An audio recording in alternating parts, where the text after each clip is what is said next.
The small art stand sat on the busy sidewalk, tucked between a coffee shop and a bookstore. A girl, no older than 12, sat behind it, her frail hands carefully arranging the painting she had spent hours creating. Each brushstroke was filled with hope, each color a testament to her fight. Lily had been diagnosed with cancer 6 months ago. Her mother had done everything she could to cover the medical bills, but treatments were expensive, and insurance only covered so much. So Lily had turned to what she loved most: painting. She sold her artwork every afternoon, hoping that each sale would bring her closer to the treatments she needed. Some people stopped, offering a few dollars and kind words, while others walked past without a second glance. She didn't blame them. The world was busy, and she was just a girl with a table full of paintings. That was until a tall man in a worn leather jacket and boots walked by, his eyes scanning the display. His face was familiar, weathered by time but sharp with purpose. Clint Eastwood. Lily barely noticed at first, too busy adjusting a small canvas. But when she looked up and saw him studying her work, her breath caught in her throat. She wasn't the only one who noticed. Passers-by slowed, whispering to one another, phones creeping out to snap photos.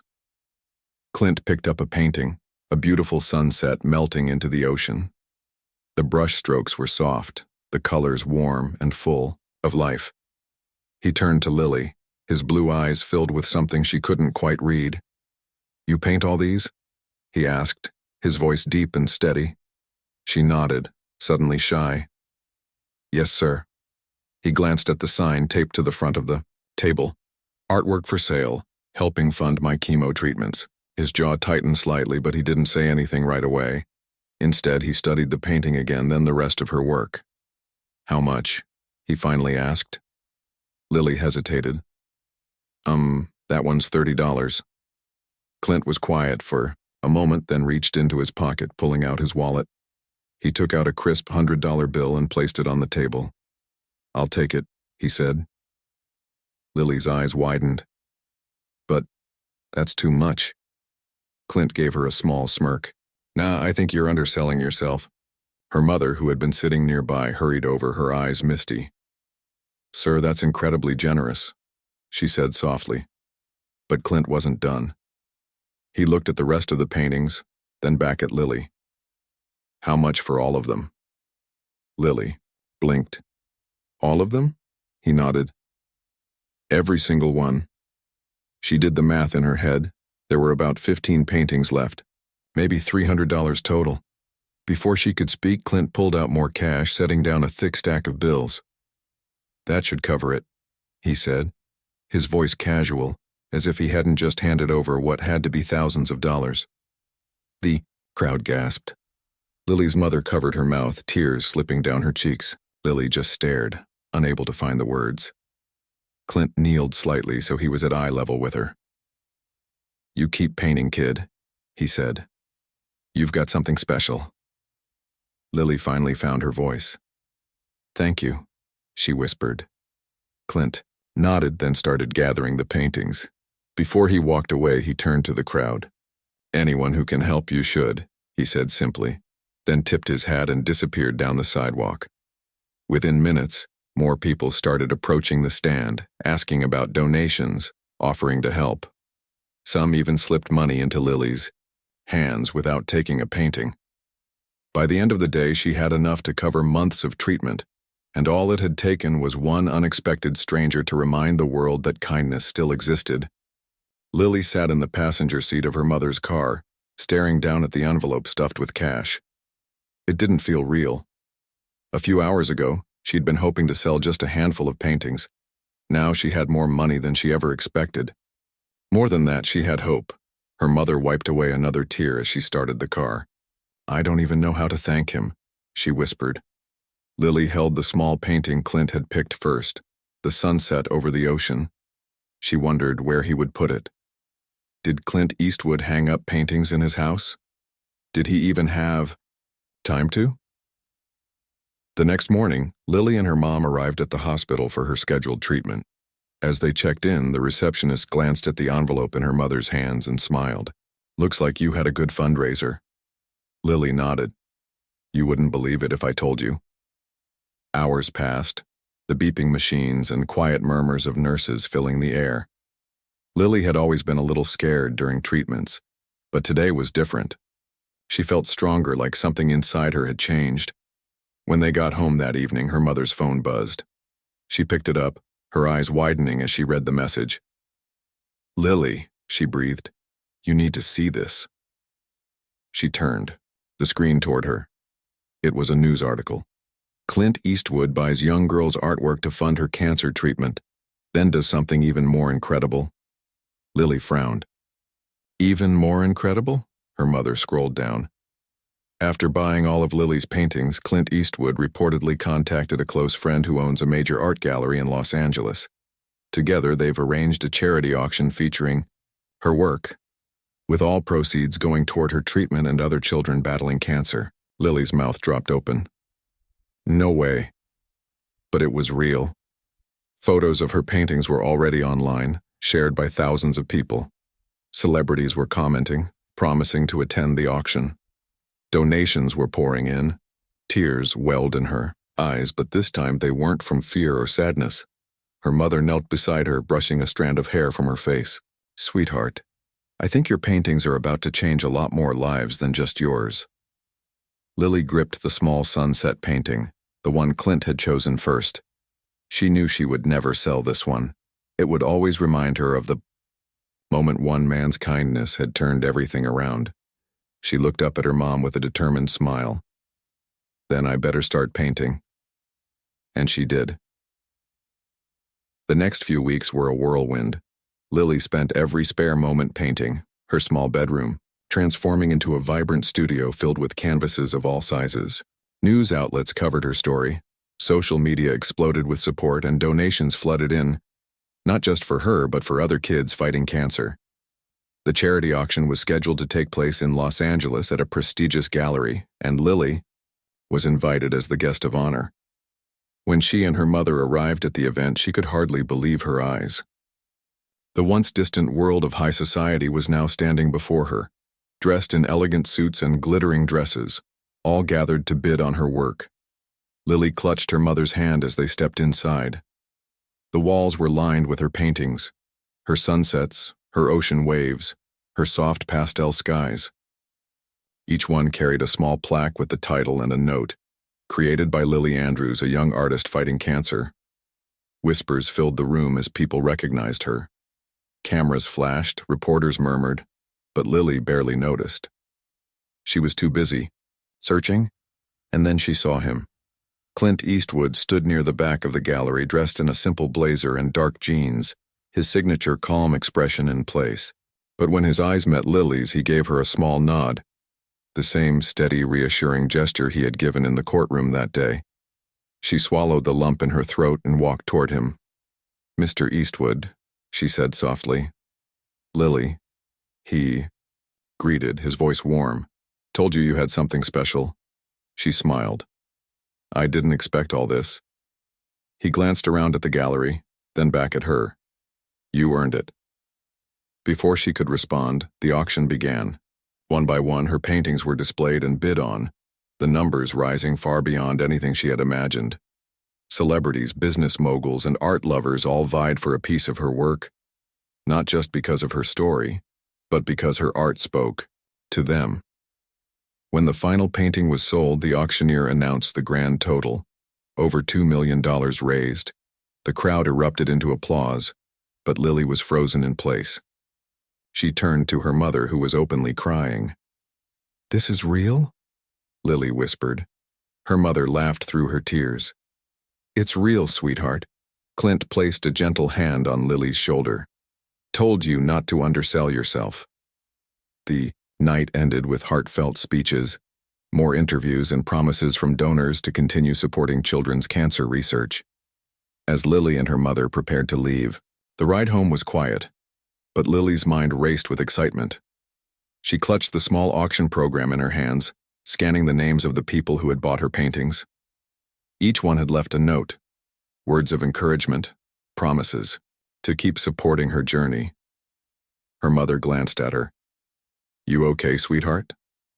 Lily nodded, a small smile forming. More than okay. The next morning, the world felt different. The phone rang nonstop. News stations, artists, even medical foundations wanted to talk to her. But the most surprising call came in the afternoon. "Lily," her mother said, holding the phone to her chest with wide eyes. "It's Clint." Lily's heart jumped. She scrambled to grab the phone, pressing it to her ear. "Hello?" "Hey, kid." Clint's voice came through, steady as ever. "I've been thinking about your story, about what you've done." Lily's fingers tightened around the phone. "Oh," he chuckled. "I think it's time the world saw more of your art. You up for it?" Her mind reeled. "You mean like another auction?" "Bigger," he said. "I made a few calls. There's a gallery in New York that wants to do a full exhibit of your work. And not just that, they want to feature young artists like you, kids who've been through struggles and used art to tell their stories." Lily's breath caught in her throat. "Wait, you mean I could help other kids like me?" "That's the idea," Clint said. "We turn this into something lasting, something that keeps helping kids get the care they need." Tears pricked Lily's eyes. She had never imagined her paintings could do this, could go beyond just saving her life and touch so many others. "I want to do it," she said without hesitation. "Good," Clint replied. "Then we've got work to do." Over the next few months, Lily painted more than ever. But this time she wasn't just painting for herself. She was painting for kids like her, for those who needed a little hope, just like she once had. When the New York exhibition finally opened, it wasn't just about Lily anymore. The gallery was filled with artwork from young artists across the country, each piece telling a story of resilience, hope, and strength. Lily stood in the center of it, all taking it in. Clint Eastwood stood beside her, hands in his pockets, admiring the work. "Told you," he said. "Something special." Lily smiled, looking around at the children who now had a platform, a chance to shine. "Yeah," she said softly. "And it's only the beginning." And it was. Because one act of kindness had sparked something bigger, something that would continue to grow, helping kids for years to come. The success of the New York exhibition rippled far beyond what anyone had expected. Art collectors, philanthropists, and even Hollywood figures reached out, eager to support Lily's mission. Offers poured in for more exhibitions, interviews, and even a documentary about her journey. But for Lily, the biggest reward wasn't the fame, it was the stories. Letters and emails flooded in from kids around the world, sharing their struggles, their dreams, and how her story had inspired them to keep fighting. One letter in particular stood out. It was from a boy named Noah in Chicago who was battling leukemia. "Dear Lily, I saw your paintings online and I wanted to say thank you. I love to draw, but I never thought anyone would care about my art. Now I think maybe I should share it. Maybe it could help someone too." Lily held the letter close to her chest. That night she called Clint. "We need to do more," she said firmly.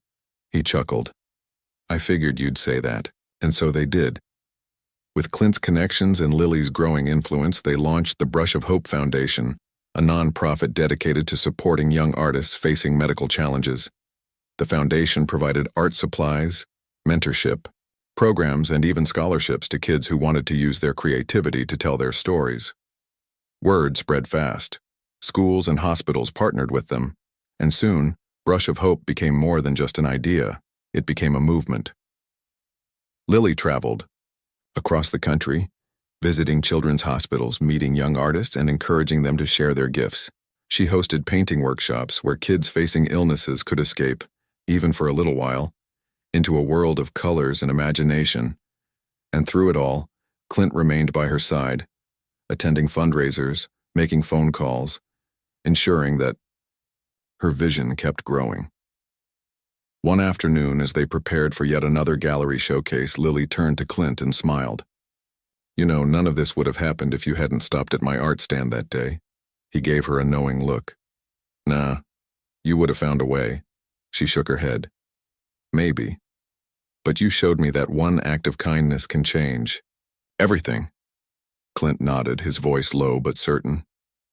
And now you're showing the world the same thing. Years later, Lily's artwork would hang in some of the most famous galleries in the world. But more importantly, the Brush of Hope Foundation would continue to change lives, giving thousands of kids a voice through art. And it had all started with a little girl, a sidewalk art stand, and an unexpected stranger who believed in her when she needed it most. As the years passed, the Brush of Hope Foundation grew beyond what anyone had imagined. It wasn't just about raising money for medical treatments anymore. It became a symbol of resilience, a place where kids battling illness could find purpose, expression, and a sense of belonging. Lily, now a young woman, had become an icon in the art world, but she never let fame overshadow the mission. She continued visiting hospitals, sitting beside children as they painted their hopes and fears onto blank canvases. One day, as she walked through a children's hospital in San Francisco, she spotted a familiar face among the volunteers. Clint Eastwood. He was much older now, but still carried that quiet strength. Instead of standing in the spotlight, he was sitting with a small boy, helping him mix colors on a palette. Lily approached with a smile. "Didn't expect to see you here." Clint looked up and smirked. "Figured I'd finally learn how to paint." She chuckled, watching as he carefully guided the boy's brush across the paper. "You know," Clint said, glancing at her, "I've done a lot in my life. Movies, directing, even a little lawyering back in the day." He winked, reminding her of their first encounter in the courtroom. "But this?" He gestured to the room full of kids, each lost in their own world of colors and imagination. "This might be the most important thing I've ever been part of." Lily felt a lump form in her throat. "Me too." A nurse walked up, handing Lily a small envelope. "This just arrived for you." Lily opened it and gasped. Inside was a photograph, her very first sunset painting, the one she had given Clint years ago. But now, in the corner of the painting, something new had been added, a small, delicate signature, Clint's. She looked at him, eyes wide. "You signed it?" He nodded. "Figured it was time I put my name on something worth keeping." Tears welled in her eyes, but before she could say anything, the little boy beside Clint tugged on her sleeve. "Miss Lily, do you think my painting is good enough to put in the gallery?" She crouched down, studying his work. Bright blues, bold oranges, a scene full of life and movement. "It's more than good enough," she said. "It's perfect." The boy beamed, and Lily knew in that moment that their work had only just begun, because art had given her hope. And now she would spend the rest of her life making sure it gave hope to others too.